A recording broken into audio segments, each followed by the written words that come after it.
Today we're going to look at the hypothesis. If you look on the bottom of this screen right here, there is a link to the Khan Academy for you to review the whole scientific method or science inquiry, and they talk briefly about just the hypothesis as well. That's something that you can do on your own time. But today I want to kind of hone in on the hypothesis itself. So if you've ever made a guess or a prediction, if you've ever predicted who was going to win the presidency, like we're doing right now, or if you've ever predicted who was going to win a football game, any of these things that you answered yes to, you've made a hypothesis. It may not have been a scientific stated hypothesis, but you're in that direction. Making a hypothesis is the third step in the scientific method. So you've already talked about asking a question, so we've got that one complete. We've talked briefly about completing research and then identifying the variables that you want to manipulate in a trial or a test. So that takes us to number 3, making that hypothesis. A hypothesis is basically a guess or prediction based on what you think might happen, or what you may think will be true. But it's important for us to always remember right here, well, that's a funny looking star, right here, it's not a blind guess. So right here, a lot of times we hear people say it's an educated guess. And I feel like that phrase has been overused, and a lot of people don't understand what that means, but it is accurate. A blind guess is where you just, with no prior knowledge, no research, just spout out a prediction. Your hypothesis is going to be based on information that you have researched and learned. Okay, so right here, it's something that you've actually done a little bit of learning about already, and may even feel like you know the answer, but you just want to reinforce the answer with a test and test that hypothesis. Now, when you make a hypothesis, it can either be proved or disproved. So proved or disproved. That doesn't mean that your hypothesis was wrong, because a hypothesis is something that you state prior to testing, prior to gathering that evidence.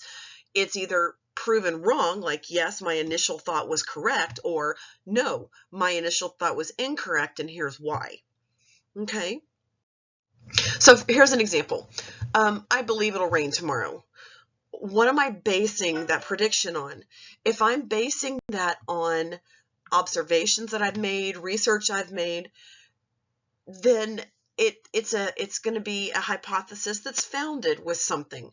If I just randomly said that and I didn't have any education behind it, I hadn't checked the weather forecast, I hadn't even looked outside, that's really not a hypothesis, because there's no education behind that. So let's say that I did that. I did my research. I looked at the clouds on the horizon. I watched a weather prediction. Then from all of that, I draw my conclusion and say, yeah, I believe that it's going to rain tomorrow. So how can I test that hypothesis? Well, I can wait for it to happen, and I can look outside and I can say, yep, there's lightning over there, and yeah, the winds are picking up, and oh wow, yeah, now it's raining. Another example would be maybe you look around and you've done a little research, you've kind of looked in your classes, you've made some pretty thorough observations, and you say, hey, I believe that there are more boys than girls in the school.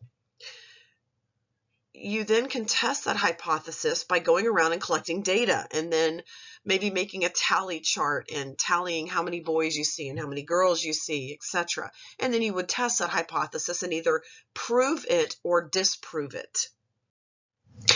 These are simple examples, though, and science is usually a little more involved than that. So here is an observation. Remember, I told you that a lot of times your research comes from something you observe, and this is the same with this scenario. So a scientist noticed that the tomato plant that's closest to her neighbor's yard, so like right on the fence line, is a lot taller than any of her other plants in her garden. She also notices that the neighbor turns his sprinkler on every day. and that some of that water reaches only that big plant. So the scientist creates a question. She says, does daily watering from a sprinkler make a tomato plant grow faster than other tomato plants? So what we can get from this is she's not watering her plants every day currently, and so she's wondering if this is going to make a difference.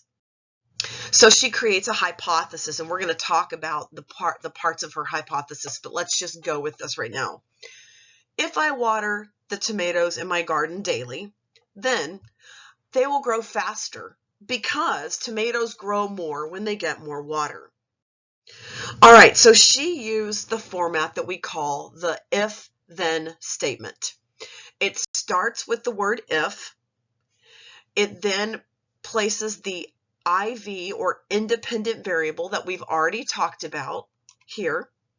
She puts a connector that puts some kind of a comparison between the IV and next the DV. Okay, you then put a comma, and then you use the word then and put your prediction down. You end the whole thing with a period. Okay, so basically that provides us with 8 different pieces to a complete hypothesis statement. Now, you may be thinking to yourself, she used the word because, and in 7th grade, we kind of just teach the if-then statement. Adding the because is an extension and in over and beyond what we expect in 7th grade. But if you want to add the because statement, I think that would be fantastic, and I would love to award extra points for that. But as of right now, we are just asking that you master the if-then statement. So steps to writing the hypothesis. Here's the if section first, and there's 5 parts to it. Number 1, you start your sentence with the word if, and that's 1 point. Number 2, you write down the independent variable, or the IV. So you're writing down what you're actually testing. Number 3, you connect the statement with one of the following possible connectors, and we're limiting it in 7th grade to these 3 connectors because they're the most commonly used, and it's easy to just pick out of 3 than a whole vast list. So we would say is related to, is affected by, or causes.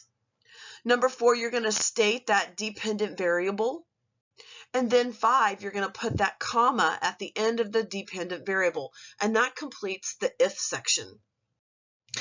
Now you're going to write the then section of your hypothesis. So you had just ended with a comma. You'll write the word then following that comma. You'll make a prediction on the relationship between those 2 variables, the IV and the DV, and then you end it with a period.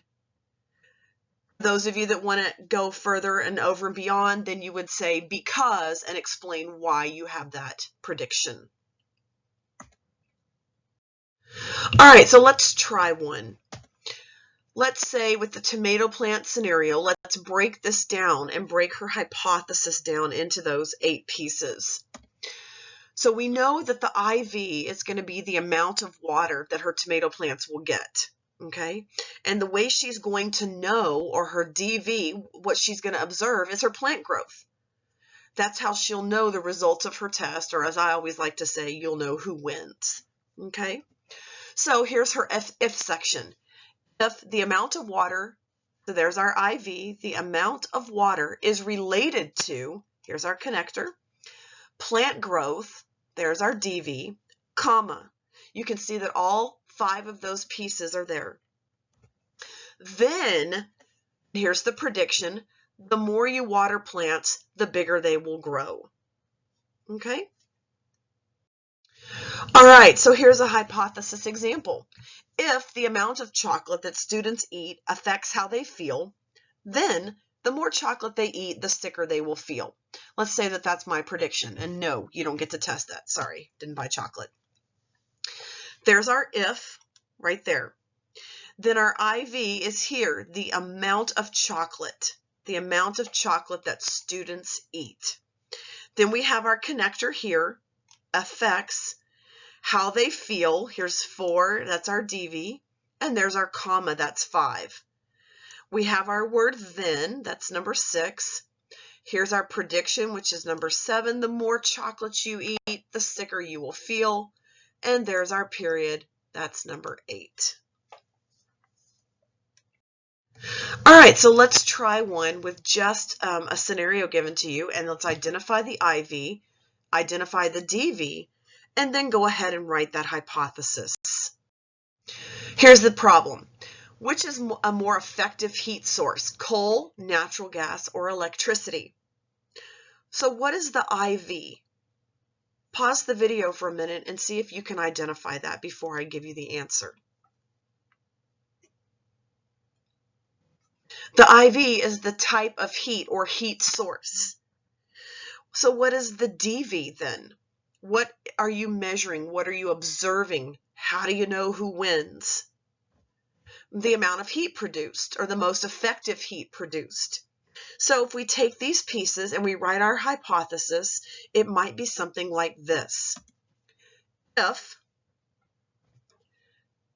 the type of heat affects the amount of heat produced, comma, then the more you, oh, whoops, and I've got that one wrong. It should say the more, we could just make a prediction and say, then natural gas will produce the most effective amount of heat. I apologize for that. Let's try another one and see if this one's messed up. Increased sleep may cause higher grades. So this is something that someone is proposing. So what would be changing on purpose? Well, that would be the amount of sleep. The DV would be higher grades. That's how you're going to know what happens as a result of the sleep changes. So the hypothesis may read something like this. If the amount of sleep causes higher grades, comma, then the more you sleep, the better your grades. Okay, now, could we disprove this hypothesis? Absolutely. There may be a point in which too much sleep is not beneficial. That would all come out in your tests. All right, it's homework time. So let's go ahead and complete that assignment that was provided.